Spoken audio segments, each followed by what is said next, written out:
Hey guys, tonight we are going on a little adventure, a really quiet one, into the barely audible past. Imagine yourself drifting back in time, not to the roar of cannons or the hustle of busy markets, but to the almost silent moments, the faintest whispers, the softest rustles. We're going to try and listen to sounds that were captured not just before recording was common, but before anyone even really knew how to capture sound in a way you could listen back to. It's like trying to catch mist in a net, or hold on to a dream right after you wake up. You're probably not going to survive this journey without feeling just a little bit sleepy, which, is kind of the point. So, before you get comfortable, take a moment to like the video and subscribe, but only if you genuinely enjoy what I do here.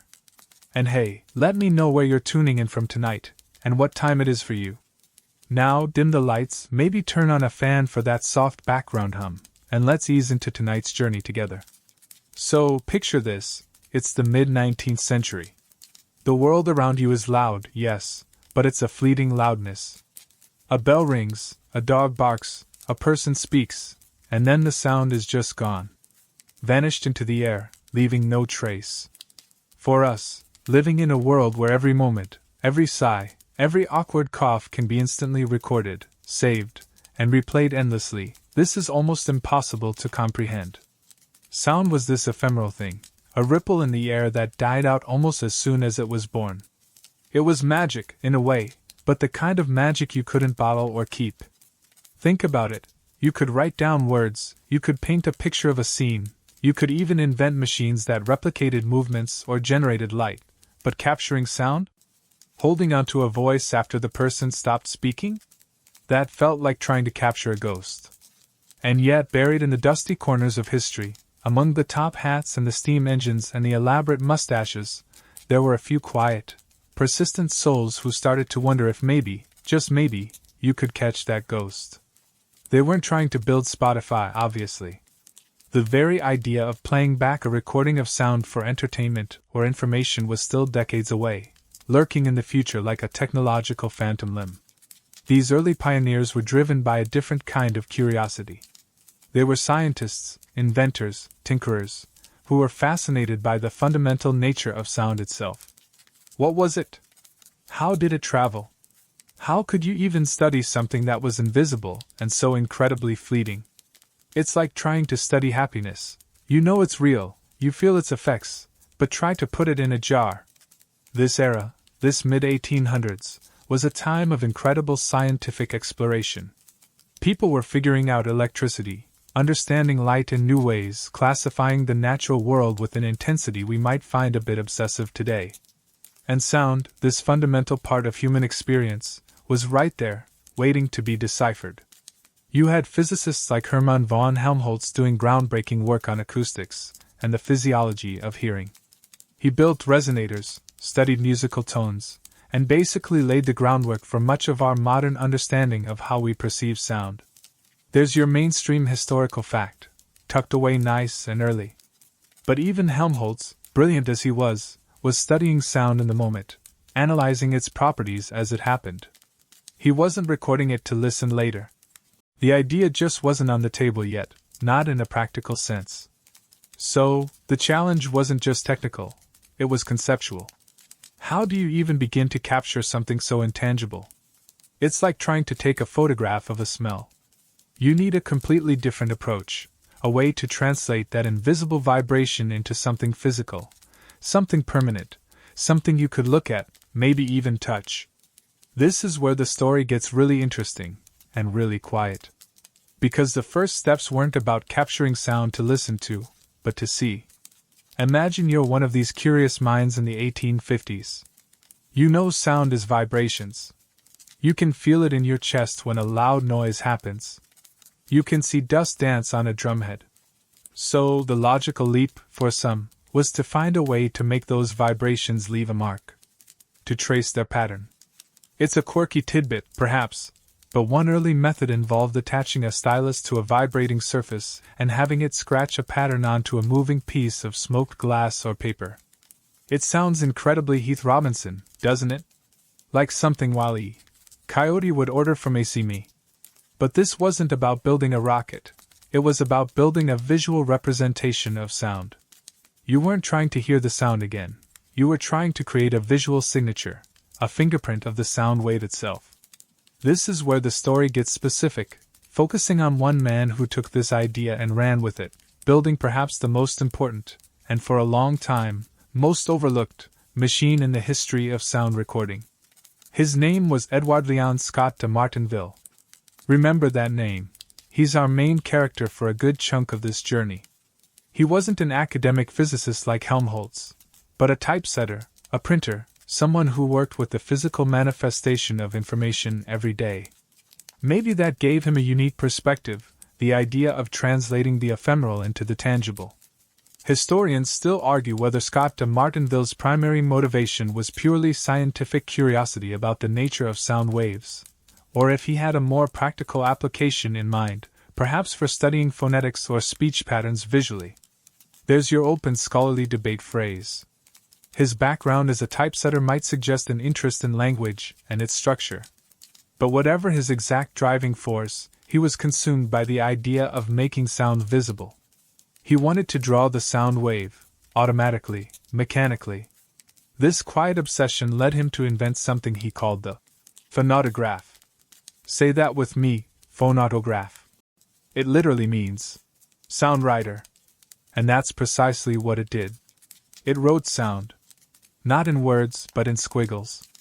It was a device designed not to capture audio for playback, but to create a visual record, a sort of seismic graph of the invisible tremors in the air that we perceive as sound. It was a brilliant concept, born from a deep understanding of the physics of sound and a desire to make the invisible visible. It was a completely different goal from what we understand as sound recording today, and understanding that difference is key to appreciating just how revolutionary, and yet how limited, these first attempts were. They were faint steps, indeed, barely leaving a trace, much like the sounds they sought to capture. But those faint traces, those delicate squiggles on smoked paper, were the very first physical records of sound ever made by a machine. They were the ghostly fingerprints of voices and noises from an era long past, waiting, silently, for someone to figure out how to make them sing again. So, you've got Scott de Martinville, this typesetter, wrestling with the idea of making sound visible, of literally drawing the shape of the air as it vibrates.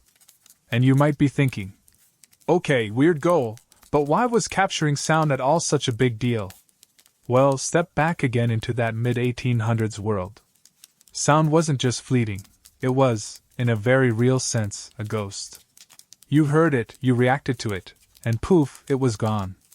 There was no echo chamber of past noises following you around, no digital archive of every sneeze or giggle. Your world of sound existed only in the now. Think about the sheer physical impossibility of it, from their perspective. How could you possibly grab onto something that had no substance, no weight, no form you could hold? It was like trying to catch the scent of baking bread and bottle that specific moment in time. You could describe it, you could paint a picture of the bakery, but the smell itself? The actual molecules hitting your nose in that particular configuration? Gone. Sound was like that, but even less tangible. It was just movement. Air pushing against your eardrums.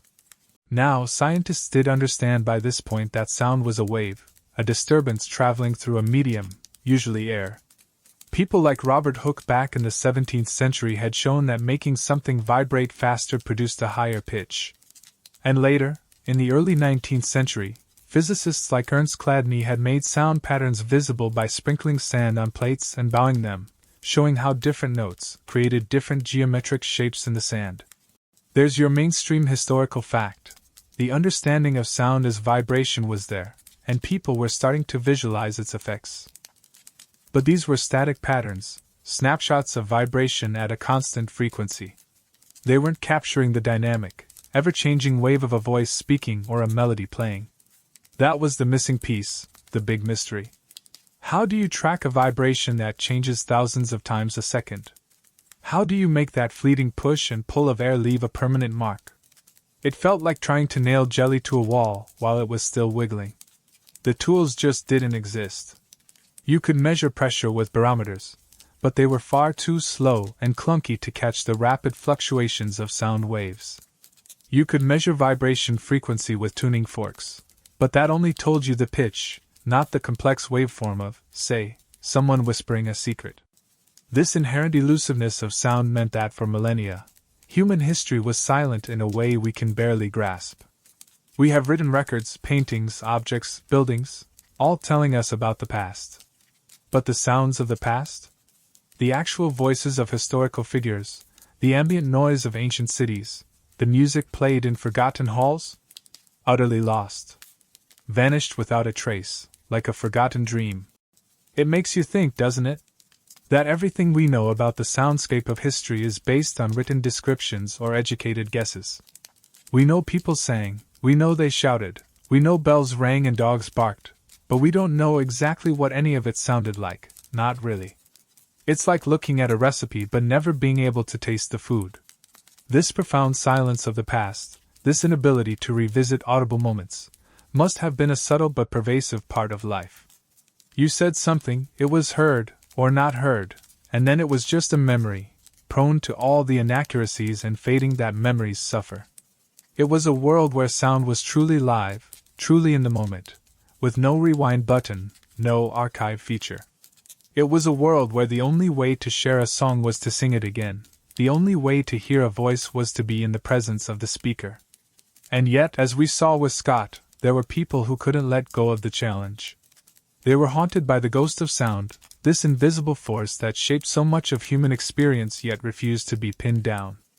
They weren't necessarily trying to defeat the ghost and bring it back to life, that came much later, but rather to understand its nature, to see its form. It was a bit like trying to photograph a spirit. You didn't expect it to talk back, but maybe, just maybe, you could capture its outline. There's your quirky tidbit, comparing early sound capture to trying to photograph a spirit. The scientific community at the time was deeply engaged with understanding the physical world, but sound often seemed to slip through their fingers. While the wave theory of sound was gaining acceptance, the precise mechanisms of its transmission and especially its complex waveforms were still areas of intense study and, yes, disagreement. There's your open scholarly debate phrase.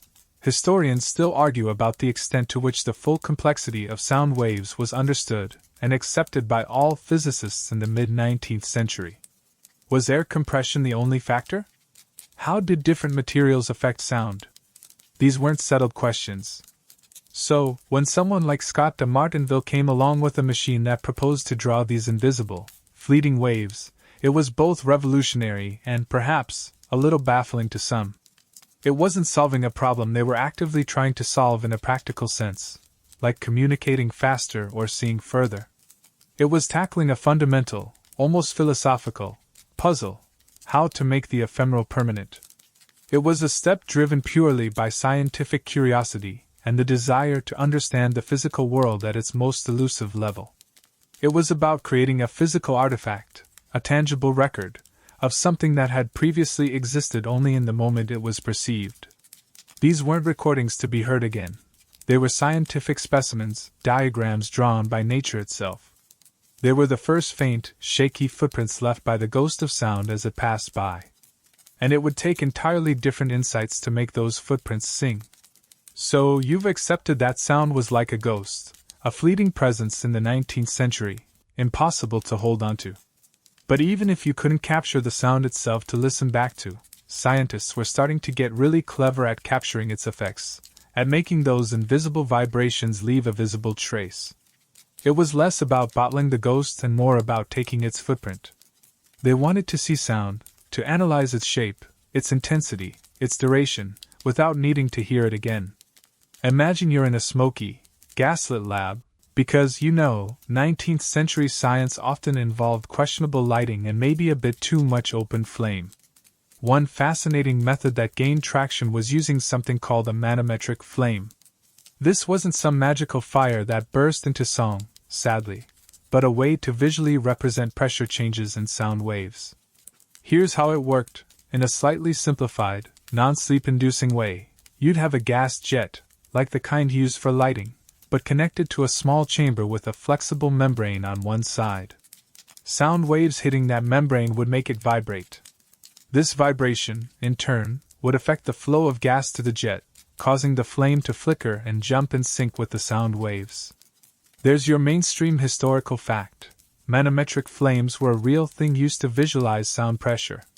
Now, seeing a flame dance is cool, but to make a permanent record, you'd shine a light through the flame onto a rotating mirror or drum.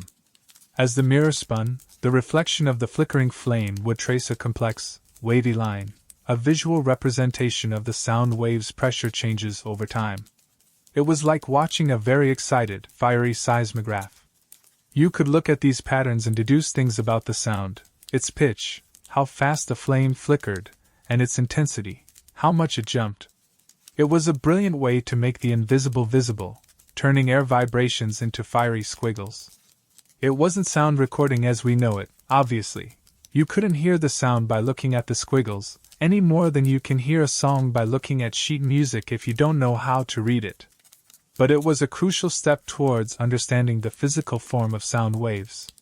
These techniques, the sand patterns, the dancing flames, they were all about finding a way to translate the ephemeral into the tangible. Another approach, perhaps even closer to Scott de Martinville's work, involved attaching a stylus to a vibrating membrane, much like the one used in the manometric flame apparatus. This stylus would then lightly touch a surface that was moving at a constant speed, like a rotating cylinder or a strip of paper being pulled along. The surface would often be coated in a fine layer of soot or lampblack, creating a smoked surface. As the membrane vibrated with the sound, the stylus would scratch away the soot, leaving a delicate, wavy line on the surface beneath. It was like drawing with smoke, leaving behind the ghost's fingerprint. There's your quirky tidbit, using soot to capture sound traces. This method, scratching a trace onto a moving surface, was incredibly simple in concept, but devilishly hard to get right. The membrane had to be sensitive enough to pick up faint vibrations, but not so flimsy it just flapped around uselessly. The stylus had to be light enough not to dampen the vibrations, but sharp enough to leave a clear mark. And the surface had to move smoothly and consistently. Get any of these wrong, and your beautiful sound wave tracing would look more like a random scratch from a cat having a bad day. The goal of these methods wasn't to capture a performance, or preserve a voice for posterity. It was purely analytical. Scientists used these visual records to study the properties of sound waves, to compare different pitches and timbres, and to understand how complex sounds, like speech, were formed by the superposition of many different frequencies. They were creating scientific diagrams, not historical archives. Imagine trying to explain this to someone today. Yes, I've invented a machine that captures sound. You can't listen to it, but look. Pretty wiggles. You'd probably get some concerned looks, or at least a suggestion to maybe take up painting instead. Despite the ingenuity, these early visualization methods weren't without their limitations. The accuracy of the tracings was often debated. Did the membrane vibrate exactly in sync with the air? Did the stylus introduce distortions? There's your open scholarly debate phrase. Historians and scientists still debate the accuracy and fidelity of early acoustic visualization methods like manometric flames and smoke surface tracings. Were the patterns you saw a true representation of the sound wave, or just a rough approximation influenced by the mechanics of the device? These weren't perfect tools, but they were the best they had at the time for peering into the invisible world of sound. And this is the scientific landscape into which Scott de Martinville stepped.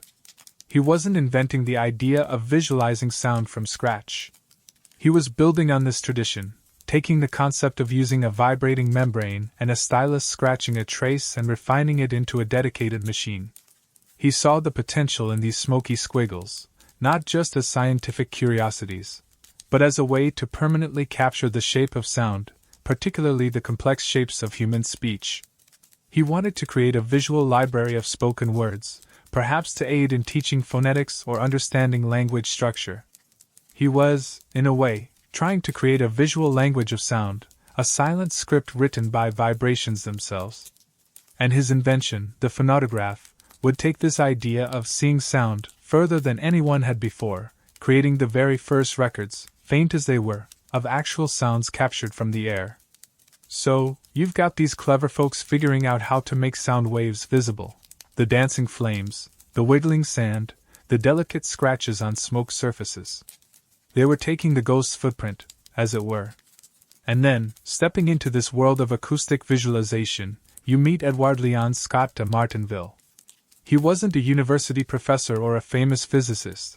Remember, he was a typesetter, a printer, someone who spent his days arranging little metal letters to capture thoughts and stories on paper. Maybe that gave him a unique lens, this daily practice of turning the intangible, ideas, voices, into the tangible, printed text. He saw the potential in those smoky squiggles and thought, what if we could do this properly, automatically, reliably? What if we could create a written record, a score for any sound? His vision wasn't about capturing sounds so you could listen to them later. That wasn't even on the radar yet. Think of it like inventing the printing press before anyone had conceived of audiobooks. His goal was purely about visualization and analysis. He wanted to create a tool for scientific study, particularly, it seems, for studying the complex patterns of human speech. Imagine trying to teach phonetics, the science of speech sounds, in the mid-1800s. You could describe how sounds were made, but you couldn't show their physical form. Scott wanted to change that. He wanted to draw the voice. This burning desire to make sound visible led him to invent the phonautograph in 1857. This was his magnum opus, a machine built specifically for the task of sound writing. And it was, in essence, a sophisticated version of that smoke surface method we just talked about, but designed with precision and purpose. Picture this: you have a horn, like a little trumpet, designed to collect sound waves from the air. At the narrow end of this horn, there's a flexible membrane, kind of like an eardrum. When sound waves enter the horn, they hit this membrane and make it vibrate. Attached to the center of this vibrating membrane is a delicate stylus, a thin bristle, or a tiny pen. And this stylus is positioned so it just lightly touches a surface that's moving steadily beneath it. In Scott's most famous versions, this moving surface was a cylinder or a sheet of paper coated in lampblack, soot. There's your quirky tidbit, using soot as the recording medium. As the cylinder rotated or the paper moved, the vibrating stylus would scratch away the black soot, leaving a clear, wavy line on the white surface underneath. It was like the sound wave itself was drawing its own portrait in smoke. The brilliance of the phonautograph wasn't just in combining existing principles. It was in creating a dedicated machine that could automatically translate airborne vibrations into a permanent, visual trace.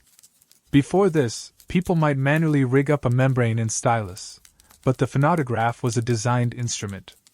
It was the first machine ever conceived and built specifically to capture the physical form of sound waves from the air. There's your mainstream historical fact: the phonautograph was the first device invented for the purpose of recording sound waves. It was a truly groundbreaking concept, even if its purpose was different from what we now associate with recording. Imagine the excitement, or perhaps the quiet satisfaction, Scott must have felt the first time he spoke into that horn and saw the stylus trace the intricate pattern of his voice on the smoked paper. It wasn't just a random scratch. It was a unique, reproducible signature of the sound he had made. He could look at the squiggles from a low note and see wide, slow curves. He could look at a high note and see tight, fast wiggles. He could look at speech and see the complex, messy dance of vibrations that made up syllables and words. He created phonautograms, as these visual records were called, of various sounds, musical notes, noises, and most importantly to him, human voices speaking specific phrases. He wasn't trying to capture a performance of "Twinkle, Twinkle, Little Star" for future generations to enjoy. He was creating scientific diagrams, visual representations of acoustic phenomena. He might speak a vowel sound, like "ah," and study the resulting wave pattern. He might compare the pattern of an S sound to a SH sound. He was building a visual library of phonetics, a way to see the invisible mechanics of speech. Historians still argue whether Scott de Martinville had any inkling that these visual traces might one day be used to reproduce sound, or if his vision was strictly limited to the scientific analysis of the wave patterns themselves. There's your open scholarly debate phrase. Some evidence suggests he was purely focused on the visual aspect, seeing the phonautograph as a tool for acoustic research, maybe even a sort of visual shorthand for language researchers or people learning to speak. Others speculate that, deep down, the idea of hearing the sound again might have crossed his mind, even if he saw no practical way to achieve it with his technology. After all, the trace was the shape of the sound wave, and theoretically, reversing the process should work. But he didn't pursue that. His focus was on the writing, the graph part, not the phono, sound, in the sense of playback. Think about that for a second. He invented the first machine to record sound, but he didn't invent sound playback. It's like inventing a camera that develops film but only shows you the negative, and you're perfectly happy just studying the negative because it tells you everything you need to know about the light patterns. The idea of making a positive print to actually see the image might not even occur to you, or seem impossibly difficult. Scott was content studying the negative. He patented his invention in France in 1857 and continued to refine it over the next few years. He even created different versions, including one where the trace was drawn onto a sheet of paper wrapped around a hand-cranked cylinder, making it slightly more portable, or at least slightly less fixed to a lab bench. He demonstrated his phonautograph to scientific societies, hoping to gain recognition and support for his work.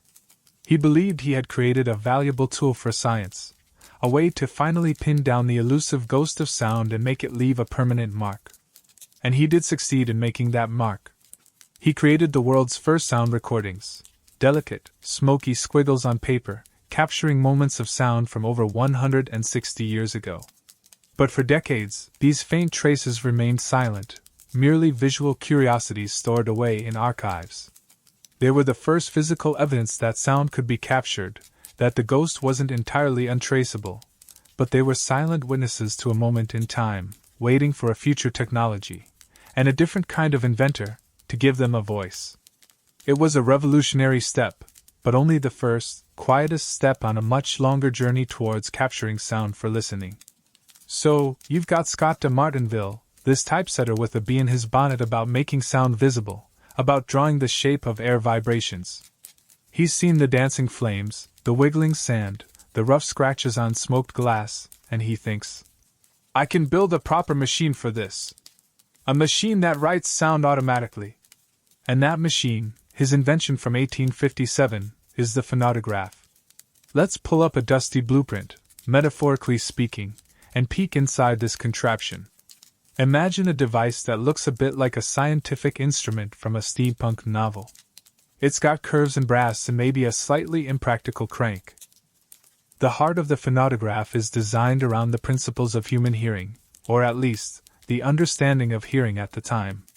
You needed something to collect the sound, something to vibrate like an eardrum, and something to translate that vibration into a physical mark. The sound collection part was simple enough, a horn. Not a musical instrument horn, but a conical funnel, like the kind you might use to shout across a field, or, in a pinch, drain oil into a bottle. This horn was typically made of plaster or glass, and its job was to gather the sound waves from the air and direct them towards a single point. Think of it as the machine's ear trumpet, focusing the subtle pushes and pulls of air pressure. At the narrow end of this horn, where all the collected sound energy is concentrated, is the vibrating element, a membrane. This was often a thin sheet of parchment, or animal skin, stretched taut like a tiny drumhead. This membrane is the phonautographer's eardrum. When sound waves, funneled by the horn, hit this delicate surface, they cause it to vibrate, flexing back and forth with the same pattern and frequency as the original sound wave. It's a direct physical response to that invisible ghost of sound we talked about. Now, here's where the magic, or rather, the clever engineering, happens. Attached directly to the center of this vibrating membrane is a stylus. This wasn't a pen filled with ink. It was usually a thin bristle from a stiff brush, like a boar's hair, or sometimes a tiny pen tip made of glass or metal. This stylus is the machine's pencil. As the membrane vibrates, the stylus attached to it moves with it, replicating the complex back-and-forth motion of the sound wave. This stylus then lightly touches a surface that is moving at a constant speed. In Scott de Martinville's most successful designs, this surface was a cylinder or a flat plate. And what was this surface coated in? Remember that quirky tidbit from before? Soot. Yes, lampblack, the fine carbon dust collected from a smoky flame. The cylinder or plate would be carefully coated in a uniform layer of black soot. This provided an incredibly sensitive surface. The delicate stylus, wiggling with the sound, would scratch away the black soot as the surface moved beneath it, revealing the lighter material, usually paper or glass, underneath. There's your quirky tidbit. The recording medium was often soot. So, picture the process. You speak or make a sound into the horn. The sound waves travel down the horn and hit the membrane, making it vibrate. The stylus, attached to the membrane, wiggles back and forth. Meanwhile, the soot-covered cylinder or plate is steadily rotating or moving. As the stylus wiggles across the moving surface, it leaves a continuous, wavy line etched into the soot. The faster the surface moves, the more spread out the wave pattern appears. The faster the sound waves vibrate, a higher pitch, the more frequent the wiggles in the line. The louder the sound, the bigger the wiggles, higher amplitude. This scratched line, this visual trace in the soot, was the phonogram. It was a direct, physical transcription of the sound wave's shape over time. It wasn't capturing the sound energy itself, but its pattern. It was like taking a seismograph reading of a miniature earthquake in the air. And for Scott, this visual pattern was the entire point. He could look at these squiggles and analyze the sound's characteristics. He wasn't trying to store the sound, only its blueprint. The design of the phonautograph evolved slightly over the years. Early versions might have used flat plates, but the cylinder format proved more practical for capturing longer sounds and providing a consistent surface speed. There's your mainstream historical fact. The cylinder format, later adopted by Edison, was used in some early phonautographs. Scott built several different models, refining the sensitivity of the membrane, the lightness of the stylus, and the mechanism for moving the recording surface smoothly. It was a delicate balance. Too stiff a membrane or too heavy a stylus, and the subtle vibrations of faint sounds wouldn't be captured. Too sensitive, and the stylus might jump around randomly. Getting a clear, accurate trace was challenging. Imagine trying to draw a perfectly steady line while someone is constantly jiggling your hand, but the jiggling is the very thing you're trying to draw. The quality of the recording surface, the consistency of its movement, the dampness in the air affecting the membrane, all these factors could influence the resulting phonogram. Historians still argue about the fidelity of these early phonautograph recordings. Did the stylus accurately follow the membrane's movement? Did the membrane itself vibrate in a way that perfectly mirrored the original sound wave? There's your open scholarly debate phrase. Historians and acoustic scientists continue to analyze the faithfulness of phonautograph tracings to the original sounds. It's a bit like trying to understand a conversation by reading the ripples on a pond caused by someone talking nearby. You get an idea of the disturbance, but perhaps not every nuance. Despite the technical challenges and the inherent limitations of using soot and a wiggling bristle, the phonautograph was a monumental achievement. It was the first machine in history that could automatically create a permanent, physical record of sound waves from the air. It was the first time that a fleeting auditory event could be captured and studied visually, long after the sound itself had vanished. It was a machine built to satisfy a deep scientific curiosity, to see the shape of sound.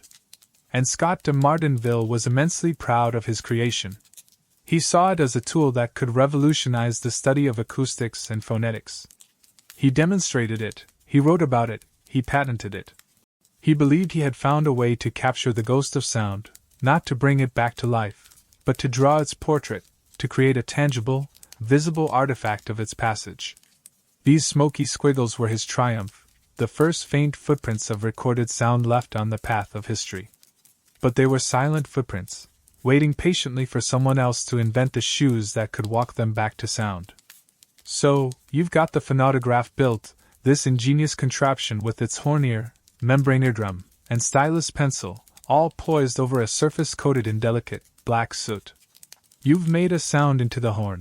Maybe you cleared your throat, or hummed a note, or perhaps, like Scott, you recited a line of poetry or sang a little tune. What happens then? The stylus, dancing with the vibrations of your sound, scratches away the soot as the surface moves beneath it. And what you're left with, the tangible output of this whole elaborate process, is something called a phonogram. Imagine a piece of paper, or a glass plate, or a cylinder, completely covered in a fine layer of black soot, like it's been held over a smoky candle. Now, running across that black surface is a thin, pale line, etched into the soot, revealing the lighter material underneath. This line isn't straight, it wiggles. It ducks and dives, it swells and shrinks, it zigs and zags. This is the phonogram, the physical footprint of your sound drawn in smoke. It's incredibly delicate, fragile, almost like handling butterfly wings. A careless brush could smudge it, losing the precious data forever. There's your quirky tidbit. The recordings were literally drawn in soot and incredibly fragile. Looking at a phonogram is like looking at a foreign language written by nature itself. But if you know the code, you can read it. The wavy line is a direct representation of the sound wave's pressure changes over time. When the stylus wiggles far from its resting position, it means the sound was loud, high amplitude. When the wiggles are close together, and happen rapidly, it means the sound had a high pitch, high frequency. Slow, wide wiggles mean a low pitch. Complex sounds, like a human voice speaking a vowel or a consonant, create incredibly intricate, messy-looking patterns, a superposition of many different frequencies and amplitudes happening all at once. It's a visual fingerprint of the sound, unique to that specific noise at that specific moment.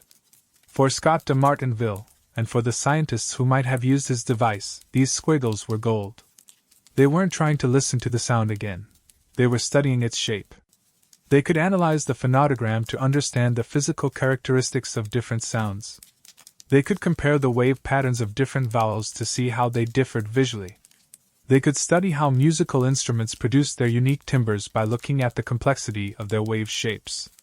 It was like having an X-ray machine for sound. There's your mainstream historical fact.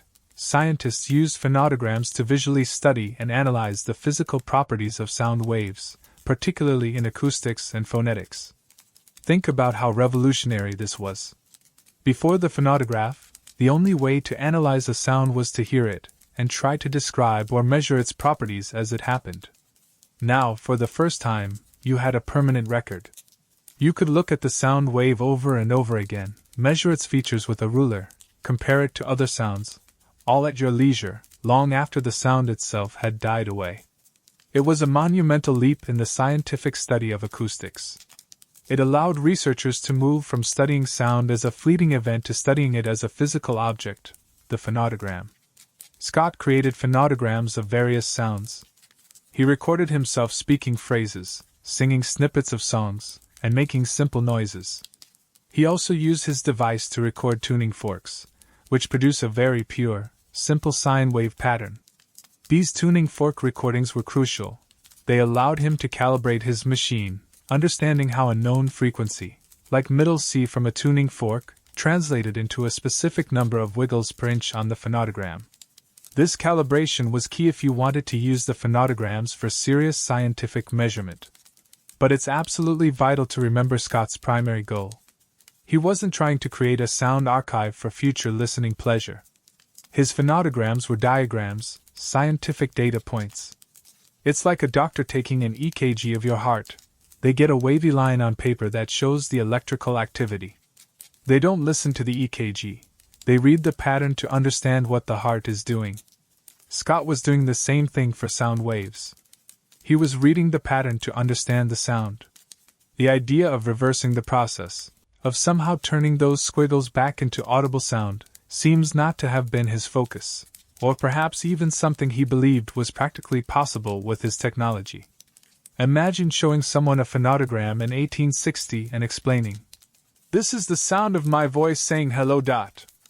They'd look at the smoky squiggle and nod politely, maybe impressed by the scientific novelty, but they wouldn't clap their hands and say, "Great!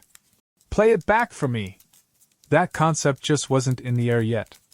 It would be like showing someone a blueprint for a car in the Middle Ages and them asking if they could take it for a test drive. The technology to read the blueprint and build the car simply didn't exist. So, these phonautograms sat in archives, silent witnesses to sounds long gone. They were beautiful, fragile artifacts of a scientific quest to understand the invisible. They were proof that sound could leave a trace, that the ghost could be persuaded to draw its own portrait. Scott de Martinville saw them as the culmination of his work, a powerful tool for visual acoustics. He didn't see them as recordings in the modern sense. He had captured the sound, yes, but only its shadow, its outline. The faintness of these first attempts wasn't just about the delicacy of the trace. It was about the limited goal, capturing a visual record, not an audible one. Historians still argue about the extent to which Scott's contemporaries fully appreciated the significance of the phonautograph, even just as a scientific instrument for visualization. There's your open scholarly debate phrase. Historians debate the level of immediate scientific impact and recognition Scott's phonautograph received compared to later acoustic visualization methods. Some saw it as a clever novelty, others as a useful tool for specific research. But none, it seems, foresaw its future potential as the progenitor of all sound recording technology. They were focused on the squiggles as diagrams, not as dormant sounds waiting to be awakened. And for many decades, that's all they were, silent, smoky echoes of the past, waiting patiently in the dark. So, we've left Scott de Martinville in the mid-19th century, proudly creating his phonautograms, those incredibly delicate, smoky squiggles on paper or glass. He saw them as scientific diagrams, visual proof that sound could leave a trace, a silent portrait drawn by vibrations. And for over a century, that's pretty much what they remained, silent, fragile artifacts tucked away in archives, historical curiosities that showed the shape of sound from an era long past, but offered no hint of its actual sound. They were like sheet music for a forgotten instrument, written in a script no one knew how to play back. Imagine these things, these soot-covered documents, sitting there for decades. The world moved on. Edison invented the phonograph, Berliner the gramophone, and sound recording became about capturing audio for listening. Scott's phonautograph faded into obscurity, a footnote in the history of acoustics, remembered primarily as a tool for visualizing sound waves, not for recording them in any way that mattered to the ears. The ghost of sound had left its footprint, but everyone assumed that footprint was just for looking at. But the thing about those squiggles is, they are the shape of the sound wave. They represent the exact pressure variations of the air that happened when the sound was made. In theory, if you could somehow reverse the process, if you could make a needle follow that wavy line precisely and use its movement to vibrate a membrane, you should be able to recreate the original sound. This was the principle behind Edison's phonograph, which scratched grooves onto wax cylinders and then used a needle to play them back. But Scott's phonautograms were scratched in soot, not carved into a solid medium, making playback via physical means almost impossible without destroying the fragile trace. So, for a long, long time, these first sound recordings remained silent. It wasn't until the late 20th and early 21st centuries, with the advent of powerful digital technology, that a new possibility emerged. What if you didn't need a physical needle? What if you could look at the phonogram with incredible precision and use a computer to read the line? This is where the story gets a modern twist, jumping forward over 150 years to a group of audio historians and scientists who decided to try and make these silent squiggles sing. Imagine them, poring over these fragile, soot-covered documents, some brittle with age, some smudged, others still remarkably clear. They knew the wavy line represented the sound wave. The challenge was to translate that visual information back into audible sound. It was like a high-tech version of reading tea leaves, or maybe more like a CSI episode, but instead of analyzing blood spatter, they were analyzing ancient soot patterns. There's your light joke, CSI, Soot Edition. The process they developed is fascinating and incredibly painstaking. First, they needed to get a high-resolution image of the phonogram. This involved carefully placing the fragile paper or cylinder segment under a powerful scanner or microscope. Think of a super-duper flatbed scanner that can capture every tiny detail, every subtle variation in the line scratched into the soot. They had to be incredibly careful not to damage the historical artifact, often working with institutions like the French Academy of Sciences or the U.S. Library of Congress, where these treasures are preserved. Once they had a high-resolution digital image, the real magic began, powered by algorithms and computing power Scott de Martinville couldn't have possibly dreamed of. Specialized software was developed to analyze these images.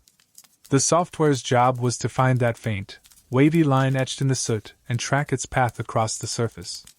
It essentially digitized the squiggle, turning the visual pattern into a series of coordinates, mapping the precise position of the line at thousands, sometimes millions, of points along its length. This digitized line is the key.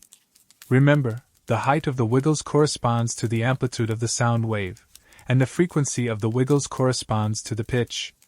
By analyzing the deviation of the traced line from a hypothetical straight line, the position the stylus would be in if there were no sound, the software could recreate the waveform. It converts the visual information, the shape of the line, into numerical data representing the amplitude of the sound wave over time. Now you have a digital representation of the sound wave, essentially a graph where the x-axis is time and the y-axis is amplitude. This is exactly what digital audio files are made of. The final step is to convert this numerical data into an audible sound file, like a WAV or MP3. The software essentially plays the digital waveform, sending electrical signals to a speaker that vibrate a cone, pushing and pulling the air to recreate the original sound waves. Of course, it wasn't as simple as scan and play. There were significant challenges. Remember Scott's machine often used a hand-cranked cylinder? That meant the speed of the recording surface wasn't perfectly consistent. A wobble in the hand could translate into a wobble in the playback speed, making the sound warble like a drunk robot singing karaoke. There's your light joke, drunk robot karaoke.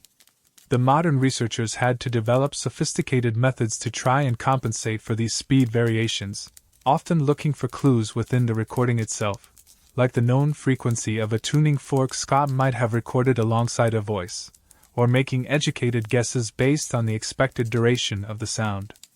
Historians and audio engineers still debate the best algorithms for accurately translating the visual trace back into sound, especially concerning the original recording speed and how the stylus's weight might have affected the higher frequencies. There's your open scholarly debate phrase. Getting the speed right is crucial. Play it too fast and the voice sounds like a chipmunk, too slow and it sounds like a monster. Another challenge was the quality of the original phonoutograms. Soot is fragile. Smudges, scratches, inconsistencies in the coding, places where the stylus might have jumped or gotten clogged. All these imperfections in the physical artifact translate into noise and distortion in the digital recording. It's like trying to read an ancient alien script written on a napkin that's been through the wash a few times. There's your light joke, ancient alien napkin script. The software had to be smart enough to distinguish the actual trace from random noise and smudges. Despite these difficulties, the technique worked. In 2008, a team led by audio historian David Giovannoni successfully used this optical scanning and digital conversion process to bring Scott de Martinville's phonautograms back to life. They didn't just make the squiggles sing, they made the oldest known recordings of audible sound sing for the first time in over a century and a half. It was a triumph of historical detective work and modern technology, finally giving a voice to the ghost of sound that Scott had captured but never intended to hear again. And the first sounds they managed to recover were incredibly faint, sometimes distorted, but unmistakably human. This process of turning visual traces into audible sound isn't unique to phonautograms. It's also been used to recover sound from other early visual recording methods like the optical sound, recorded on some early motion picture films before magnetic soundtracks became common. There's your mainstream historical fact. Optical sound on film used visual patterns to represent audio, a concept related to translating visual traces to sound. But applying it to Scott's delicate soot recordings was a particularly challenging and rewarding achievement, unlocking sounds from an era previously thought to be audibly silent. So, those faint, smoky squiggles, created purely for scientific study, sat silently for over 150 years. They were the first physical records of sound, but they couldn't be heard. It took the marriage of historical preservation and cutting-edge digital technology to finally coax the sound out of them, to make those silent footprints speak, giving us a fleeting, ghostly listen to the sounds of the mid-19th century, captured by a man who never intended anyone to hear them again. So, you've seen how these fragile, smoky squiggles, these phonautograms, sat silently for over a century, mere visual curiosities, diagrams of sound. And you've learned about the incredible modern detective work, the high-tech scanning and digital processing, that finally figured out how to translate those visual patterns back into audible sound. It was like unlocking a time capsule, not of objects or letters, but of fleeting moments of noise and voice from an era that seemed forever silent to our ears. And among the very first sounds coaxed back to life from these ancient traces is perhaps the most famous, the one that sent shivers down the spines of historians and audio engineers alike. It's a voice from 1860, singing a few lines of a familiar French folk song. Imagine the scene in that lab in the early 2000s. After painstakingly scanning the phonautograms, after developing and running complex algorithms to track the wiggles and turn them into digital waveforms, they finally had something they could play. The tension must have been immense. What would it sound like? Would it be pure noise? Would it be utterly distorted? Or would it be a voice? And then, through the speakers, faint, crackly, and undeniably ancient, a sound emerged. A human voice, singing? The recording in question was made by Scott de Martinville himself, on April 9, 1860. It's a phonautagram drawn on a sheet of paper wrapped around a hand-cranked cylinder. And the sound captured is a snippet of the French folk song, Au clair de la lune. Yes, that same simple, gentle tune many of us learned as children. There's your mainstream historical fact. The most famous recovered phonautagram is a recording of Au clair de la lune from 1860. Why did Scott choose this song? We don't know for sure. Maybe it was a tune easily accessible to him, a simple melody with clear, distinct notes and vowels that would produce interesting wave patterns for study. Maybe it was just what came to mind in the moment. Or maybe, just maybe, he liked the gentle, moonlit theme, a subtle nod to the quiet, almost magical act of capturing invisible sounds in the dark soot. There's your quirky tidbit. The choice of Au clair de la lune might have been purely practical or subtly poetic. The recovered audio is not pristine, far from it. It sounds like it's coming from another room, through a thick wall, filtered through static and time itself. It's sped up, too, initially sounding like a high-pitched, almost childlike voice or even a strange animal noise. This was one of the major challenges in the recovery process, determining the original speed of the hand-cranked cylinder. Without knowing exactly how fast Scott was turning the crank, the modern researchers had to make educated guesses. Play it too slow, and the voice sounds like a lumbering giant. Play it too fast, and it's a frantic squeak. Early attempts to calculate the speed were based on the assumption that the voice was likely an adult male, Scott himself. They adjusted the playback speed until the pitch sounded roughly like an adult male singing. This resulted in the widely circulated, high-pitched version of the recording. However, later analysis, particularly by researchers focusing on the pitch and tempo patterns, suggested that the cylinder might have been cranked at a different speed, resulting in a slightly lower, though still high-pitched, version. Historians and audio engineers still debate the precise original playback speed of this and other phonautograms, as the hand cranking introduced inconsistencies that are hard to perfectly correct. There's your open scholarly debate phrase. Historians and audio engineers debate the correct playback speed for hand-cranked phonautograms like the Au clair de la lune recording. Getting the speed just right is crucial to hearing the sound as it was originally intended, even if that intention was just to create a visual trace. What you hear in the most commonly accepted version is Scott, or possibly an assistant, though most evidence points to Scott, singing the lines. Au clair de la lune, mon ami Pierrot, prête-moi ta plume pour écrire un mot. By the light of the moon, my friend Pierrot, lend me your quill to write a word. It's just a few seconds long. The voice is reedy, distant, ghost-like. You can hear the melody, you can distinguish the words, but it requires focused listening. It is, truly, a faint first attempt. It is the sound of air vibrating over 160 years ago, translated back into air vibrations for us to hear today. The significance of this short, crackly recording is immense. Before its recovery, the oldest known recording of a human voice was generally considered to be Thomas Edison's 1877 recording on his phonograph, where he recited, "Mary had a little lamb." Scott's "Au clair de la lune" phonogram predates Edison's recording by 17 years.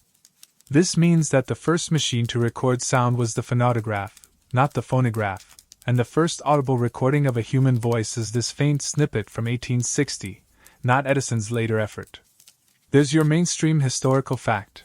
The 1860 Au clair de la lune recording is currently considered the oldest known audible recording of a human voice. It completely rewrote the opening chapter of sound recording history, shifting the focus from Edison's playback-centric invention back to Scott's visualization tool. Hearing this voice from 1860 is a profound experience. It's not just a historical artifact, it's a direct auditory link to the mid-19th century. You are hearing the actual sound waves created by a person who lived through that era of top hats, steam engines, and gaslight. It's the sound of someone singing a simple song, captured by a machine designed not to let you listen, but to let you see the sound. It's a reminder that history isn't just dates and events and silent pictures. It was filled with sound, with voices, with music, most of which is utterly lost to us. The recovery of this and other phonograms wasn't just a technical feat, it was an act of historical reclamation. It pulled Scott de Martinville, a man largely forgotten outside of specialist circles, back into the spotlight as the true pioneer of sound recording. It highlighted the often overlooked distinction between capturing sound, recording, and being able to listen to it again, playback. Scott achieved the former, brilliantly, decades before the latter became a reality. So, when you listen to that faint, ghostly voice singing, "Au clair de la lune" from 1860, remember what you're hearing. It's not a high-fidelity recording meant for enjoyment. It's a scientific trace, a diagram in soot, brought back to life by modern technology. It's the sound of a ghost, finally persuaded to speak after over a century of silence. It is the tangible proof of the very first successful attempt to capture sound from the air, a faint whisper from the dawn of audio history. So, you've just heard the ghost of sound, a faint whisper of "Au clair de la lune" from 1860, brought back to life over a century after it was first captured. It's an incredible, almost eerie experience, isn't it? To hear a voice from so long ago, singing a simple, familiar tune. But as we've talked about, the man who captured that voice, Edouard Léon Scott de Martinville, never intended for anyone to hear it again. This is the crucial point, the distinction that makes his invention, the phonograph, different from what came later, and why it remained a scientific curiosity rather than the start of the recording industry. Scott was recording sound, yes, but he wasn't recording sound for playback. His goal, remember, was visualization. He wanted to see sound waves. He was driven by scientific curiosity, a desire to create a permanent, visual record of those fleeting vibrations in the air. Think of it like a seismograph for sound. A seismograph records the tremors of an earthquake on paper, creating a wavy line. Geologists study that line to understand the earthquake, its magnitude, its duration, where it started. They don't expect the paper to suddenly start shaking and recreate the earthquake. There's your light joke, earthquake paper. Scott's phonograph worked on exactly the same principle, just for sound waves instead of seismic waves. He created a visual trace, the phonogram, that scientists could study to understand the properties of sound. His background as a typesetter likely influenced this focus. He was used to translating ephemeral ideas, thoughts, spoken words, into permanent, visual text on a page. The phonautograph was, in a way, a logical extension of this, translating the ephemeral physical form of sound, vibrations, into a permanent, visual trace on paper or glass. He saw it as a tool for phonetics, for studying how speech sounds were formed, for analyzing the complex waveforms of different syllables and voices. He imagined a library of phonograms, a visual dictionary of sounds, that researchers could consult. The idea of playback, of somehow reversing the process to turn the visual trace back into audible sound, doesn't seem to have been part of his primary vision. There are several reasons for this. First, his chosen recording medium, soot on paper or glass, was incredibly fragile. Trying to run a physical needle along that delicate, scratched line to make a membrane vibrate would likely just destroy the phonogram. It was a medium designed for looking at, not for physical interaction. There's your quirky tidbit. The fragile soot medium made physical playback practically impossible. Second, the technology to accurately reverse the process simply didn't exist in a practical form at the time. Turning the precise, complex wiggles of a phonogram back into controlled vibrations capable of recreating audible sound was a monumental engineering challenge. It required a level of mechanical precision and understanding of acoustics that went beyond what was readily available, or, perhaps, even conceived of by Scott. His machine was designed for one-way travel, sound to visual trace. The reverse journey wasn't part of the plan. Think about the conceptual difference. Capturing a visual trace of sound waves is about analysis, about scientific study, about creating a diagram. Capturing sound for playback is about preservation, about performance, about recreating an experience. They are fundamentally different goals, requiring different technological approaches. Scott was focused on the scientific diagram. The idea of using that diagram to recreate the original sound experience seems to have been either impractical, secondary, or simply not something he pursued. Historians still argue whether Scott de Martinville might have theoretically understood that playback was possible, even if he saw no way to achieve it practically with his invention. There's your open scholarly debate phrase. Historians debate whether Scott had any theoretical understanding or hope for eventual playback capability, despite not pursuing it. Some evidence suggests he might have briefly considered it, but quickly dismissed it as unfeasible compared to his primary goal of visual analysis. His patents and writings focus almost exclusively on the phonautograph as a tool for writing sound for scientific purposes. He wasn't advertising it as a way to listen to your grandmother's voice after she was gone. This distinction is crucial when we compare the phonautograph to later inventions, like Edison's phonograph. Edison's explicit goal was playback. He wanted a machine that could record sound and reproduce it. His medium, grooves carved into wax or foil, and his mechanism, a stylus following the groove to vibrate a diaphragm, were designed specifically with playback in mind. Scott's machine was designed to draw a picture of the sound wave. Edison's was designed to create a physical mold of the sound wave that could be used to make the wave happen again. It's a bit like the difference between taking a photograph of a piece of music, the phonautograph, and creating a player-piano roll, the phonograph. The photograph shows you what the music looks like on the page, useful for study, but it doesn't make sound. The player-piano roll contains the instructions to actually play the music. Scott created the photograph. Edison, later, created the player-piano roll. Scott did demonstrate his phonautograph to various scientific bodies and individuals. He hoped it would be recognized as a valuable scientific instrument. And it was, to some extent. Physicists and phoneticians acknowledged its ingenuity and its potential for studying acoustics. There's your mainstream historical fact. Scott's phonautograph was recognized by some in the scientific community as a useful tool for acoustic research and visualization. But it didn't spark a revolution in sound capture because the revolutionary idea for the public wasn't just capturing sound, but hearing it again. That was the magic trick everyone was waiting for. So, while Scott de Martinville holds the title for inventing the first machine to record sound, his place in history was, for a long time, overshadowed by Edison, because Edison invented the first machine that could play back recorded sound. Scott captured the ghost's footprint. Edison figured out how to make the ghost dance again. Scott's faint squiggles were a scientific triumph, a way to finally see the shape of sound. But they weren't intended to fill a room with music or laughter from the past. They were silent diagrams, waiting patiently in the dark for over a century until a new technology, driven by a different goal, the goal of playback, finally gave them a voice. His focus was singular, to write sound down, not to make it speak again. And that distinction kept the faint sounds he captured locked away, visible but unheard, until modern times intervened. So you understand now that Scott de Martinville's phonautograph was a machine designed to write sound, not to play it back.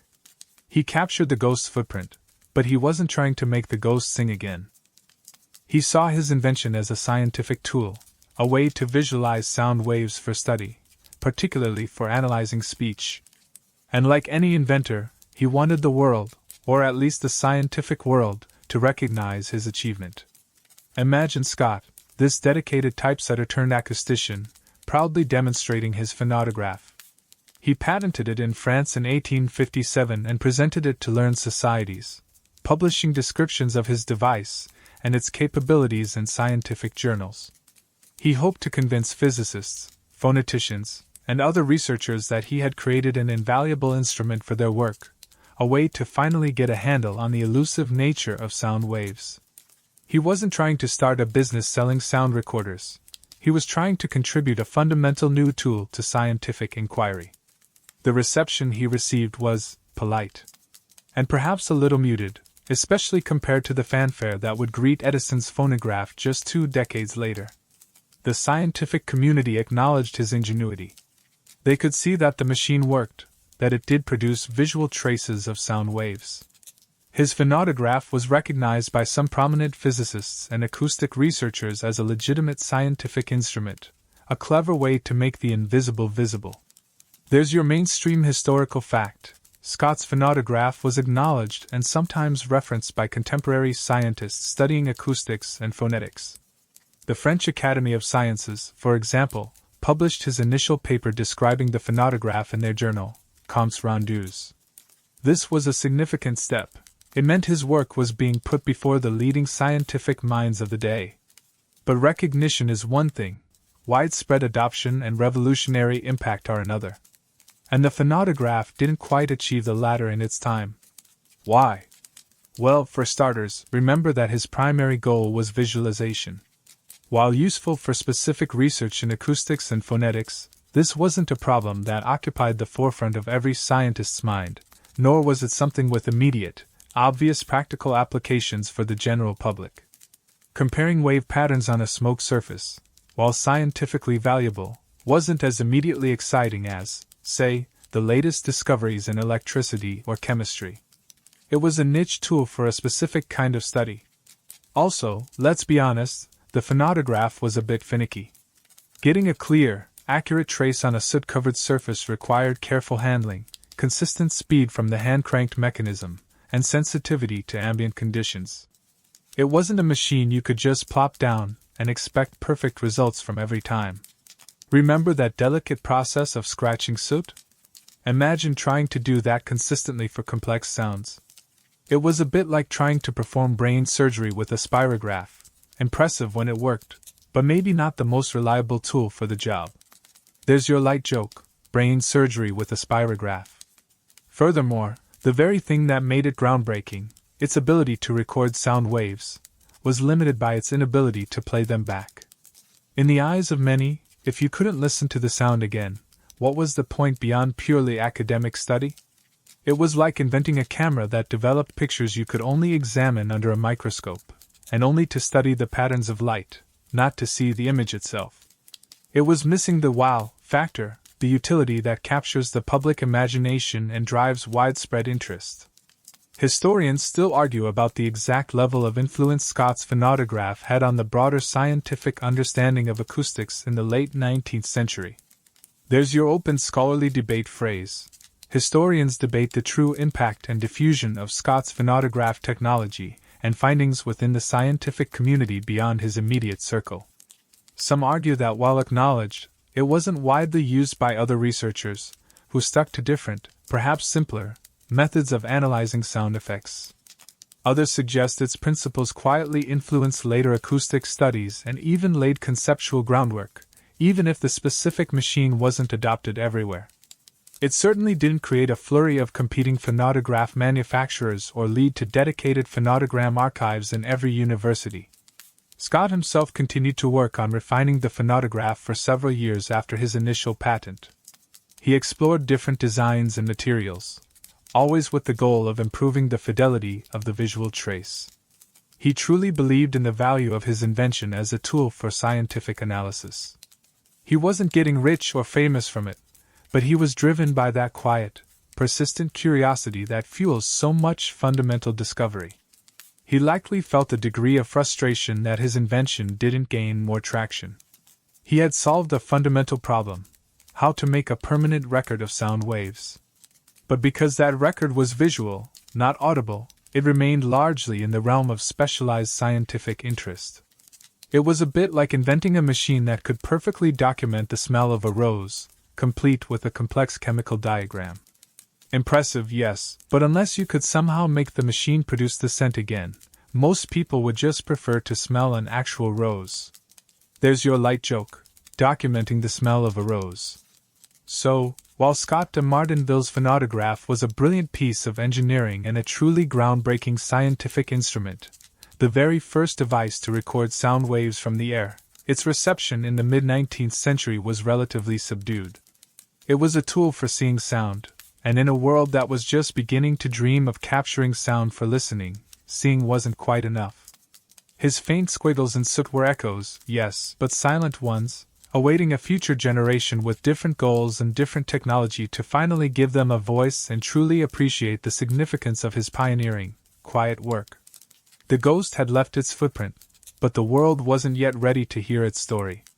So, you've spent some time now with Edouard Leon Scott de Martinville and his phonautograph, this ingenious machine that drew the shape of sound in soot. You know he was driven by the desire to see sound, not necessarily to hear it again, and that his invention, while groundbreaking as the first recorder, didn't set the world on fire because it lacked playback. But was Scott the only person in the mid-19th century tinkering with the idea of capturing sound's fleeting form? Was he a lone wolf howling into a horn, or were there others out there, in dusty labs and workshops, exploring similar concepts or different angles of the same problem? Turns out, Scott wasn't entirely alone in his fascination with making the invisible world of sound leave a trace. While the phonautograph stands as the first true machine for recording airborne sound waves, the broader scientific atmosphere of the time was ripe with investigations into acoustics and vibration. Scientists were experimenting with all sorts of clever contraptions to visualize or measure sound effects, building on ideas that went back centuries. Remember those dancing flames and sand patterns we talked about? Those weren't just Scott's ideas. They were part of a wider tradition of acoustic experimentation. One area of interest was capturing the vibration patterns of solid objects, which is closely related to how sound travels and affects things. For instance, there were experiments involving attaching styluses to tuning forks or other vibrating surfaces and having them scratch patterns onto smoked glass or paper. This wasn't quite the same as capturing sound from the air like Scott did with his horn and membrane, but it was definitely in the same conceptual neighborhood, making vibrations leave a mark. It was like taking a photograph of a drumhead while it was being hit, but instead of light, you were using a needle to trace its movement. There's your light joke. Sound photography with a needle. Some inventors and researchers toyed with ideas that edged closer to recording airborne sound, even if they didn't fully develop them into practical machines like the phonautograph. There were conceptual proposals, sketches, and perhaps partially built prototypes that aimed to capture the nuances of sound waves. For instance, some early ideas involved using systems of levers and linkages connected to diaphragms to amplify and record vibrations, though many of these were complex and likely suffered from significant mechanical distortion. There's your mainstream historical fact. Various scientists and inventors in the 19th century explored mechanical methods for visualizing or recording vibrations, some conceptually related to sound waves. One quirky tidbit from this era involves a method explored by some acousticians using jets of liquid. Imagine a fine stream of liquid, like ink or water, directed at a moving surface. If you could somehow make that stream wiggle back and forth in response to sound waves, perhaps by linking it to a vibrating membrane or diaphragm, you could, in theory, create a wavy line on the moving surface. It's a bit wild to think about, isn't it? Recording sound with a wiggling water jet. There's your quirky tidbit. Early acoustic experiments included attempts to use liquid jets to visualize vibrations. It sounds less like a scientific instrument, and more like something you'd build with a garden hose and a lot of optimism. While these other explorations existed, Scott de Martinville's phonautograph stands out precisely because it was the first dedicated machine designed to capture airborne sound waves using a membrane and stylus on a moving surface. And he actually built and demonstrated working models, producing the first known recordings. Many other ideas remained theoretical or were limited to capturing the vibrations of solid objects rather than the subtle pressure changes in the air caused by sound. Historians still argue about the extent to which these various early acoustic experiments and conceptual ideas influenced each other. There's your open scholarly debate phrase. Historians debate the cross-pollination of ideas among early acoustic researchers regarding visualization and potential recording methods. Was there a direct line of inspiration from, say, a wiggling liquid jet experiment to Scott's stylus on soot? Or were these largely independent explorations driven by the shared scientific curiosity of the era? It's hard to say definitively, as communication wasn't instant, and not every failed experiment or half-baked idea was published for posterity. It's important to remember that the primary focus for most of these researchers, including Scott, was still scientific analysis. They were trying to understand the physics of sound, the nature of vibrations, and perhaps apply that understanding to fields like music or phonetics. The idea of simply saving a sound to listen to later, for its own sake, wasn't the driving force. It was about translating the ephemeral into a form that could be studied, measured, and compared visually. It was like creating a detailed map of a moving river, not a boat to sail on it later. So, while Scott was the first to successfully build a machine that recorded airborne sound waves in a way that left a permanent, traceable mark, he wasn't operating in an intellectual vacuum. The mid-19th century was a time when scientists were actively trying to find ways to grapple with the invisible and fleeting aspects of the physical world, and sound was one of the trickiest to pin down. There were other explorers on the periphery, tinkering with different methods, different materials, different ways to catch that elusive ghost of sound, or at least its shadow. These other attempts, these perhaps less successful or less well-documented efforts, highlight just how challenging the problem of sound capture was perceived to be. It wasn't just about inventing a single machine, it was about a shift in thinking, a realization that this invisible force could be translated into something physical and permanent. Scott's phonautograph was the first major breakthrough in this quest, but it was built on a foundation of broader scientific inquiry into acoustics and vibration, and it existed alongside other, perhaps more obscure, attempts to make sound leave its mark. They were all, in their own ways, trying to draw the ghost, even if they used different pencils and different surfaces. But they were all still focused on the visual trace, the silent footprint, not the sound itself. So, you've explored the faint, smoky footprints left by Scott de Martinville's phonautograph, this machine designed to write sound, to draw its shape for scientific study. You know he wasn't trying to build a record player. He was building a soundwave seismograph. And while that was a monumental first step, the first machine to capture sound waves from the air, the journey from those silent squiggles to sound you could actually listen to again was a whole separate, and arguably even more difficult, puzzle. Capturing sound was one thing, bringing it back to life was another entirely. Imagine you have that phonogram, that delicate line scratched in soot. It is the pattern of the sound wave. Logically, shouldn't you be able to just reverse the process? If a vibrating membrane made a stylus scratch the line, couldn't a stylus following the line make a membrane vibrate, and thus recreate the sound? In theory, yes. In 1860, with the technology available, in practice, not really. The challenge of sound playback in the mid-19th century was immense. First, Scott's recording medium, soot on paper or glass, was simply not robust enough. Trying to drag a needle along that fragile trace would likely just smear the soot, destroying the recording instantly. You needed a recording medium that could withstand the physical contact of a stylus repeatedly tracing its path. Something solid, something durable. That was a major technical hurdle right there. It's like trying to make a working key out of dust. The material just isn't suited for the job. There's your light joke, key out of dust. Second, you needed a mechanism precise enough to follow the incredibly intricate, microscopic wiggles of the recorded line. Sound waves, especially complex ones like speech or music, have incredibly detailed shapes. The stylus following the trace had to reproduce those tiny movements accurately.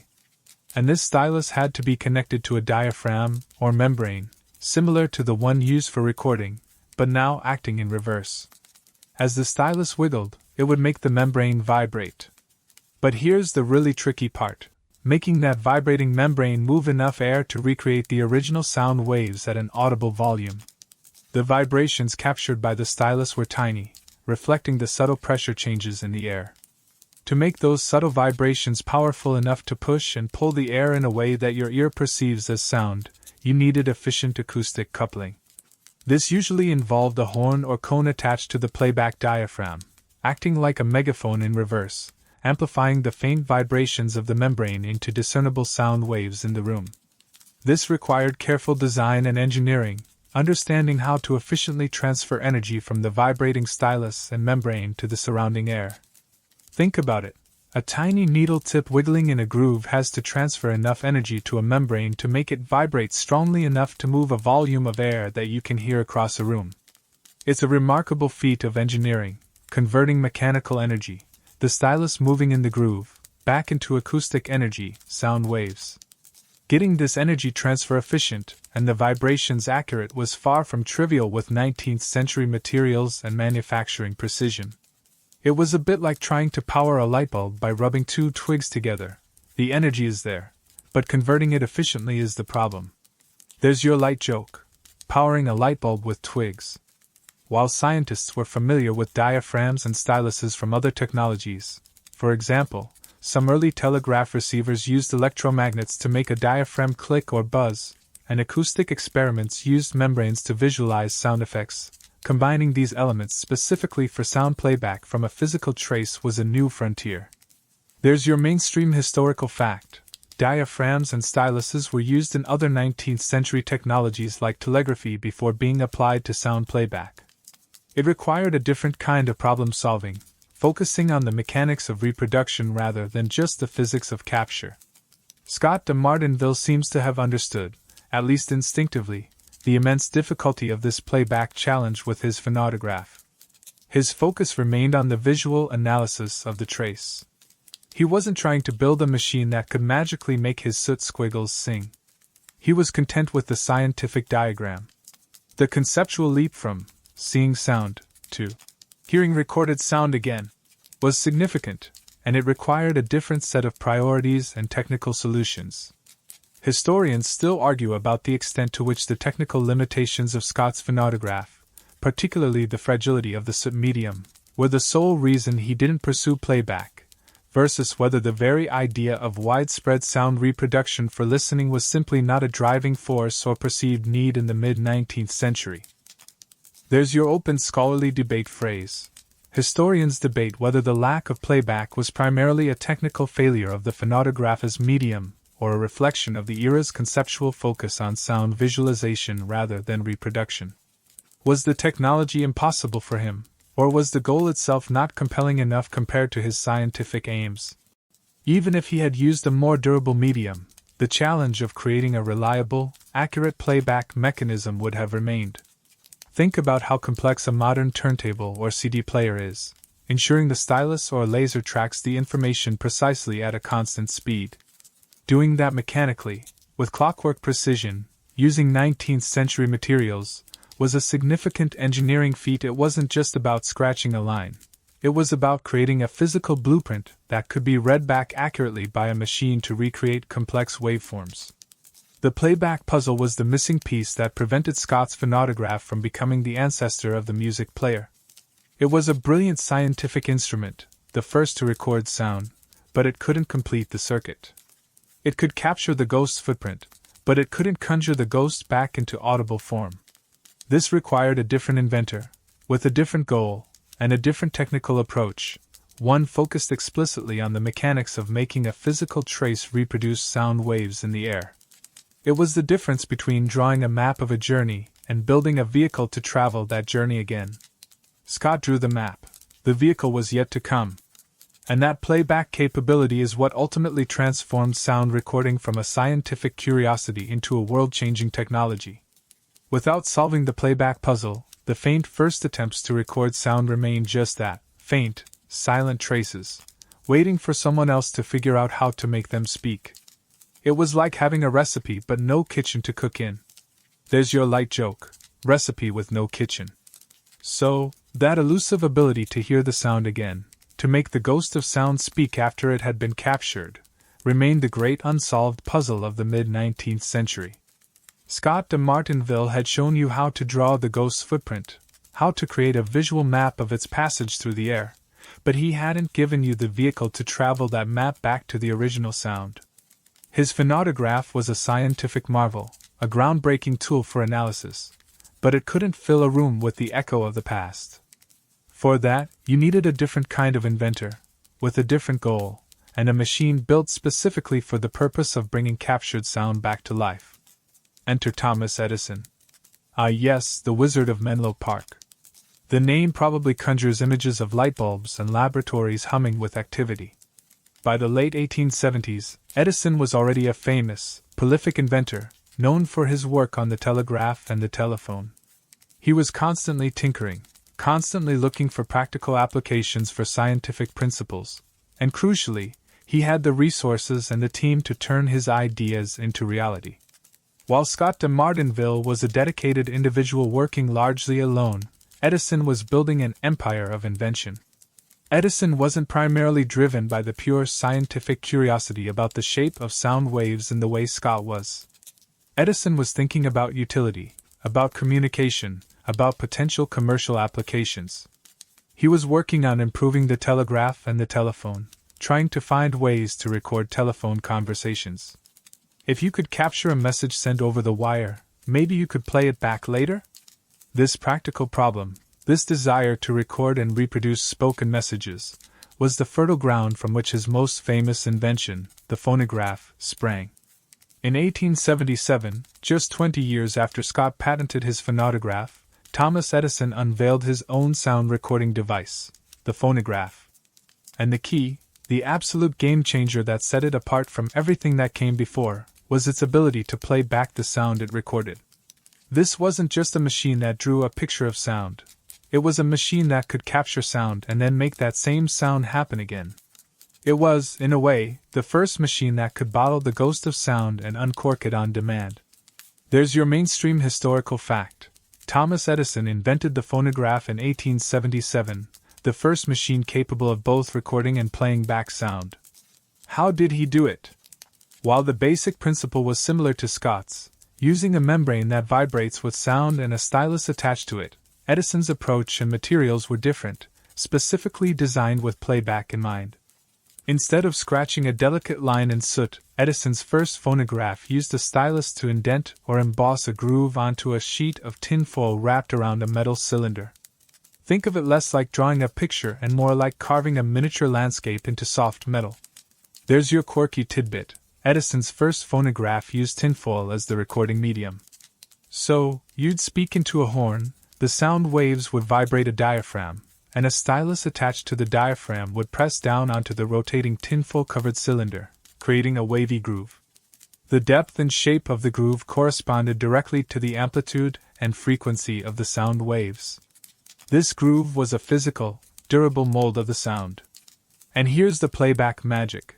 Once the recording was made, you'd lift the recording stylus and lower a playback stylus, sometimes the same one, sometimes a different, blunter one, onto the beginning of the groove.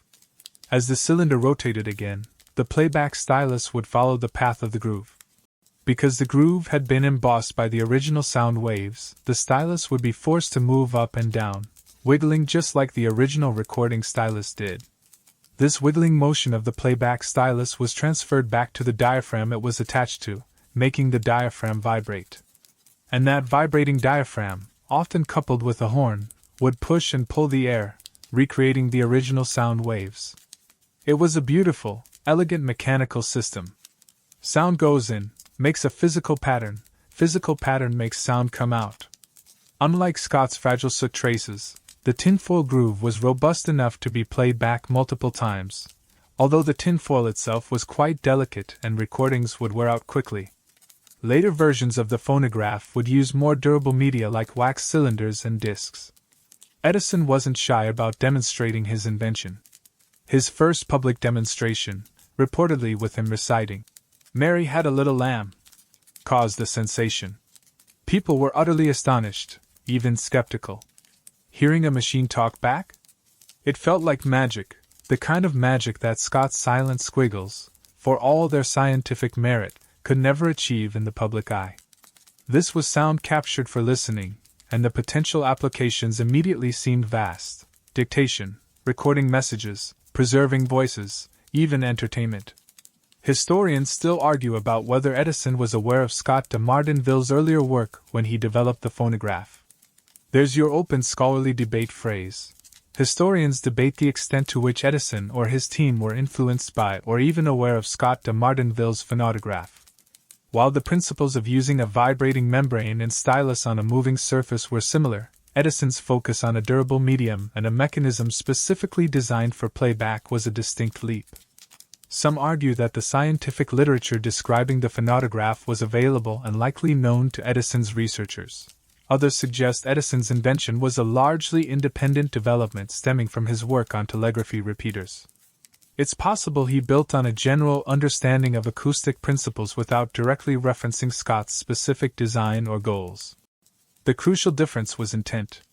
Scott wanted to see sound, Edison wanted to hear it again. This difference in goal led to different technical choices: soot versus tinfoil/wax, a purely visual trace versus a physical groove. And this difference in outcome, silent diagram versus audible reproduction, is why Edison's phonograph, not Scott's phonautograph, is generally credited with launching the era of sound recording as we understand it today. Scott was the first to record sound waves. Edison was the first to record sound for listening. The phonograph wasn't perfect, of course. Early recordings were noisy, distorted, and short. The sound quality wasn't exactly high fidelity, and the machines were expensive. But it worked. It actually brought the ghost back into the room, allowing you to hear a voice or a song moments, days, or even years after it was first captured. It was a clumsy, crackly resurrection, perhaps, but a resurrection nonetheless. It was like the first time someone managed to capture a blurry, black and white photo of that elusive ghost, where Scott had only managed a scientific diagram of its energy signature. There's your light joke: blurry ghost photo. Edison's focus on practical application and playback capability transformed sound recording from a niche scientific curiosity into a technology with the potential for mass appeal. It paved the way for the recording industry, for music distribution, for capturing history in audio form. It was the breakthrough that finally solved the playback puzzle, giving captured sound a voice. And while Scott de Martinville deserves recognition as the pioneer who first successfully recorded sound waves, it was Edison who unleashed the power of sound reproduction, taking those faint first attempts and turning them into something you could actually listen to, even if it sounded like it was being played through a tin can on a string. There's your light joke: tin can on a string. The age of audible recorded sound had begun, built on the foundation of Scott's silent squiggles, but driven by Edison's vision of sound brought back to life. So, you've witnessed the moment Thomas Edison unveiled his phonograph in 1877, a machine that could not only capture sound but, crucially, play it back. This was the breakthrough that Scott de Martinville's phonautograph, for all its pioneering brilliance, lacked. Now, let's put these two inventions side by side, not to dim Scott's achievement, but to understand why one became the ancestor of the multi-billion-dollar audio industry and the other remained a fascinating, almost forgotten, scientific curiosity for over a century. It's a story of similar principles leading to vastly different outcomes, all because of a difference in goal. Imagine them sitting next to each other on a dusty workbench in the late 1870s or early 1880s. On one side, Scott's phonautograph, perhaps an elegant, conical horn pointing towards a soot-covered cylinder, with a delicate stylus poised above it. On the other, Edison's phonograph, maybe a simpler, more robust-looking contraption with a horn, a diaphragm, and a cylinder wrapped in crinkly tin foil, or later, smooth wax. They look superficially similar, Both have a horn to collect sound, a membrane to vibrate, a stylus, and a moving surface. But their souls, their fundamental purposes, were worlds apart. The phonautograph was built for the eye. The phonograph was built for the ear. Scott wanted to see the sound wave, to create a visual diagram for scientific analysis. Edison wanted to hear the sound again, to reproduce an audible event. This difference in intention dictated everything about their design and their destiny. Scott's phonautograph used a delicate stylus to scratch a trace in a layer of soot. This created an incredibly sensitive recording medium, capable of capturing subtle vibrations. But it was also incredibly fragile. As we discussed, trying to play back that trace with a physical needle would almost certainly destroy it. It was like writing a message in morning dew, beautiful for a moment, but not meant to last or be read over and over. There's your light joke, message in morning dew. The medium was chosen for its ability to be marked by the faintest touch, not for its durability under repeated physical stress. Edison, on the other hand, needed a medium that could withstand the physical pressure of a playback stylus tracing the groove. His first choice, tinfoil, was far from perfect. It was fragile and recordings wore out quickly, but it was solid enough to work. Later, he and others moved to wax cylinders and discs, which were much more robust and allowed for multiple playbacks with less degradation.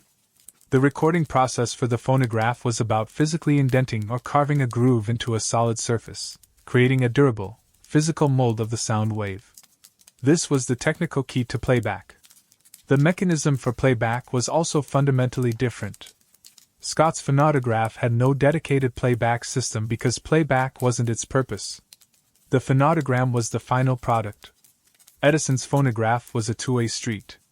It had a recording mode and a playback mode, often using the same horn and diaphragm assembly, but with a different stylus and a mechanism for either indenting, recording, or following, playback, the groove. The engineering challenge for Edison wasn't just capturing the vibration, but designing a system that could accurately reverse the process, converting the mechanical energy of the stylus moving in the groove back into acoustic energy that could be heard. This required a higher degree of mechanical precision and a better understanding of acoustic coupling, how to get the sound out of the machine and into the air, than was necessary for Scott's purely visual recording. Consider the outcomes. Scott's phonautograph produced beautiful, but silent, squiggles. They were invaluable for studying the physics of sound waves, allowing scientists to measure frequency and amplitude visually. There's your mainstream historical fact. The phonautograph was primarily used by scientists to visually analyze the characteristics of sound waves like pitch and loudness. They were a scientific diagram, a snapshot in time, a way to categorize and understand acoustic phenomena. They didn't capture a performance. They captured a physical event for analysis. Edison's phonograph, despite producing recordings that were initially much lower fidelity than Scott's delicate soot traces could theoretically capture, the physical process of carving grooves introduced more distortion than lightly scratching soot produced sound. You could record your voice and hear it played back moments later. You could record music and listen to it again. This simple, yet revolutionary, capability unlocked a world of possibilities that Scott's invention, focused purely on visualization, could not. Historians still argue about the extent to which the scientific community of the late 19th century truly appreciated the theoretical potential of Scott's phonautograms to be played back, even if the technology wasn't there yet, versus viewing them solely as visual diagrams. There's your open scholarly debate phrase. Historians debate whether 19th century scientists saw phonautograms as purely visual data or recognized their theoretical potential for auditory reproduction. Was the idea of playback floating around conceptually even before Edison, or was it Edison's practical demonstration that truly sparked the idea in a widespread way? It's hard to know exactly what was in everyone's minds.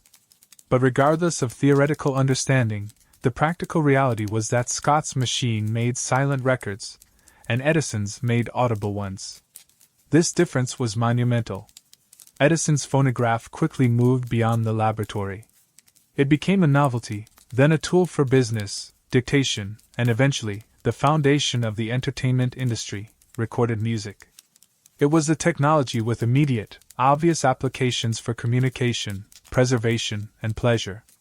Scott's phonautograph remained in the realm of science, a specialized instrument for a specific type of research.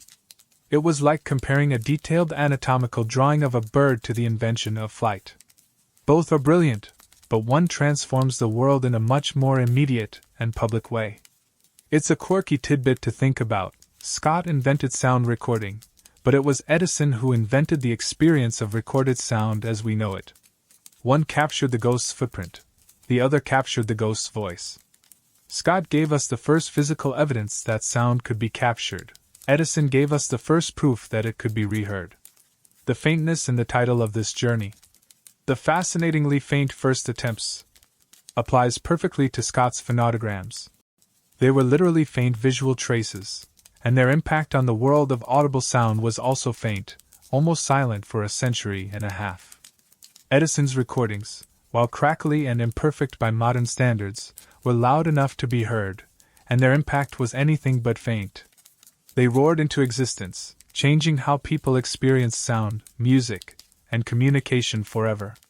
So, while Scott de Martinville deserves his rightful place in history as the inventor of the first machine to record sound waves, it was Thomas Edison's focus on playback, his choice of a durable medium, and his genius for practical engineering and demonstration that truly launched the age of recorded sound. The phonautograph was the silent dawn, the first hint of light on the horizon.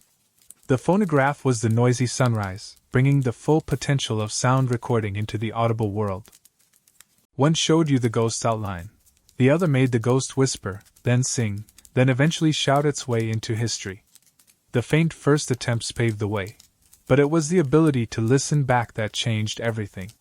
So, you've journeyed with us from the mid-19th century, through the world where sound was a fleeting ghost, to the first faint attempts to capture it visually with Scott de Martinville's phonautograph, and finally to the moment Thomas Edison's phonograph made captured sound audible. You've seen the revolutionary difference that playback capability made, turning a scientific curiosity into a world-changing technology. Now, as our quiet adventure winds down, let's reflect on the legacy of these faint first steps and how they fit into the grand, noisy tapestry of history. Scott de Martinville's phonautograph, for all its brilliance as the first machine to record sound waves, largely faded into obscurity after its initial scientific demonstrations. It didn't become a household name. It didn't launch an industry. It remained a specialized tool, if used at all, for niche acoustic research. His faint squiggles on soot, the very first physical records of sound ever made by a machine, sat silently in archives for over a century, their significance as recordings largely unrecognized because they couldn't be heard. Scott himself died in relative obscurity in 1887, just as Edison's phonograph was beginning to gain steam and others were entering the burgeoning field of sound recording for playback. His pioneering work was, for a long time, merely a footnote, if mentioned at all, in histories focused on the audible side of sound recording. Contrast that with the trajectory of Edison's phonograph. From its sensational debut in 1877, it captured public imagination. While early machines were expensive and the recordings crude, the potential was obvious and exciting. The ability to record and reproduce sound had immediate practical applications: dictation, recording messages, aiding in telegraphy and telephony research. And soon, the entertainment potential became clear. People wanted to hear music, speeches, and performances captured for posterity. This demand fueled rapid innovation. Within a few decades, the phonograph evolved into the gramophone, using discs rather than cylinders, and the recording industry was born. Edison's invention wasn't just a scientific tool, it was a commercial phenomenon. It was like comparing a scientist's diagram of a bird's wing to the Wright brothers actually building an airplane and flying it. There's your light joke: bird wing diagram versus airplane. For decades, the narrative of sound recording history began with Edison and his phonograph. He was celebrated as the inventor of recorded sound. Scott de Martinville was largely forgotten, his phonautograph seen primarily as a precursor to acoustic measurement devices, not as the true ancestor of the recording machine. It was assumed that the age of sound recording began when sound could first be played back.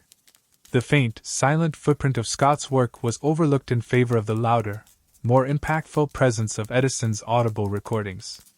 But history, like a dusty phonogram, sometimes needs to be looked at again with new tools and perspectives. The rediscovery and successful playback of Scott's phonograms in the 21st century fundamentally changed this narrative. It proved that sound was successfully recorded decades before Edison's phonograph existed. It highlighted the crucial distinction between recording and playback, and restored Scott de Martinville to his rightful place as the inventor of the first sound recorder. There's your mainstream historical fact. The modern recovery of Scott's phonograms established his device as the first sound recorder, predating Edison's phonograph. This modern discovery wasn't just about correcting a historical timeline. It was about giving voice to the very beginning of audio history. It allowed us, for the first time, to hear sounds captured by a machine from the mid-19th century, sounds that were never intended for our ears. It gave a voice, however faint and crackly, to the ghost of sound that Scott had captured in his delicate soot squiggles. It's a quirky tidbit to realize that the oldest human voice recording isn't Edison reciting nursery rhymes, but a French typesetter singing a few lines of a folk song onto a smoke surface, just to see what it looked like. There's your quirky tidbit. The oldest human voice recording is a folk song snippet on soot. The legacy of these faint first attempts is multifaceted. Scott de Martinville's work represents the pure scientific drive to understand and capture the physical world, even its most elusive aspects. His phonograph was a brilliant conceptual and engineering leap, proving that sound could be permanently recorded. It laid the theoretical groundwork, the idea of translating air vibrations into a physical trace, that later inventors, including Edison, would build upon, whether directly or indirectly. Historians still argue about the extent to which Edison was specifically aware of Scott's work, but the underlying principles were certainly part of the scientific discourse of the time. There's your open scholarly debate phrase. Historians continue to debate the precise line of influence, if any, from Scott's phonograph to Edison's phonograph. Edison's contribution was equally vital. He solved the playback puzzle. He took the concept of a physical trace and devised a practical, durable method to turn it back into audible sound. His focus on utility and reproduction is what transformed sound recording from a laboratory curiosity into a technology that would eventually permeate every corner of modern life, from entertainment and communication to historical preservation. It was the difference between having a map of buried treasure and having the shovel to dig it up. There's your light joke, map versus shovel. So, the history of sound recording isn't just one straight line from Edison.